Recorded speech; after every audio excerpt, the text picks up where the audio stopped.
Welcome back to STL Live. I'm Sarah Bernard, and my guest is Public Safety Officer Kimberly Vanden Berg. Welcome back, Kim. Thank you. So we've been talking about responsible pet ownership in the St. Louis metro area, and we mentioned briefly that there is actually a pet shelter downtown, and our community members can adopt pets. Is that right? They can. We do have approximately 12 to 15 animals available for adoption at any one time at our shelter. Again, we're located at 2801 Clark Avenue near Jefferson and 4064.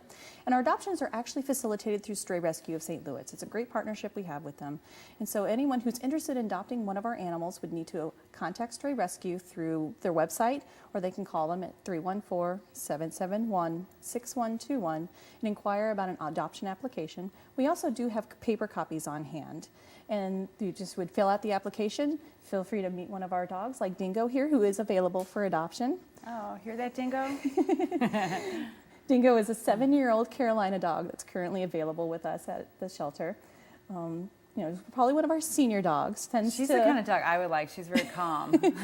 She is very calm. She enjoys laying around on her bed, and she does enjoy leisurely walks, but not a very active dog. So definitely one that would be good for a family. It's kind of low key. Yeah, absolutely. It's not like going through the puppy stage, which is a good thing. Good thing, Dingo, you already went through that. Oh.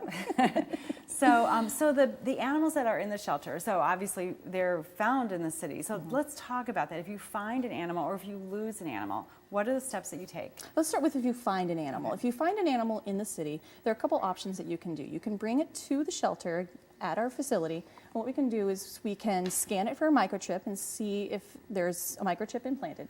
And what a microchip is, it's a small, about the size of a piece of rice, a grain of rice, and it goes right into their shoulder blades.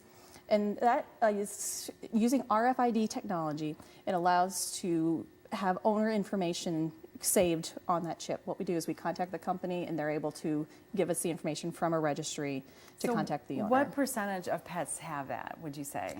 I don't know if we have a specific percentage, but it's something we would always love to see more pets have. And they're available at most veterinarians, even low-cost clinics can typically do it.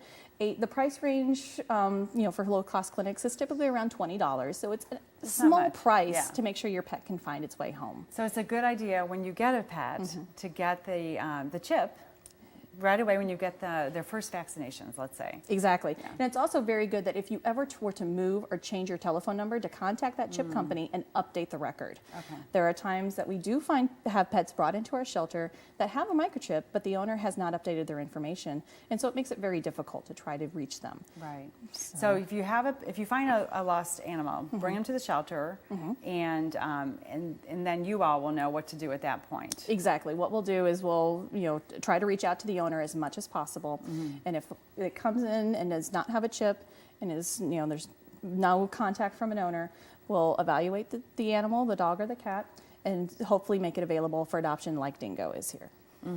Okay, and what about if you lose an animal then? If you lose an animal, one of the first steps, if your animal is microchipped, contact the microchip company and ask them to put a lost alert on that animal, and that will help flag if the animal is brought to a shelter or veterinarian, that will be a kind of a red flag to alert. Right. It's also important to get the word out. Post flyers in your neighborhood. Use social media. That's actually becoming a very powerful tool these days. Nextdoor is a website that we have here in the city of St. Louis, and it connects you to your neighbors in your area. And so they're going to be the ones that might have a better chance to see your dog first. Also posted on Facebook. There's Facebook groups like Missouri Lost and Found Paws.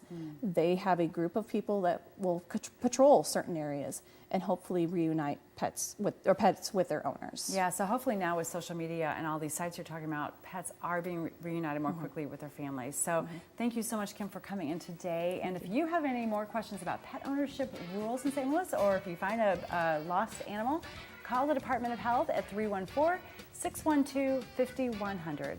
There's more STL Live after this. Stay with us.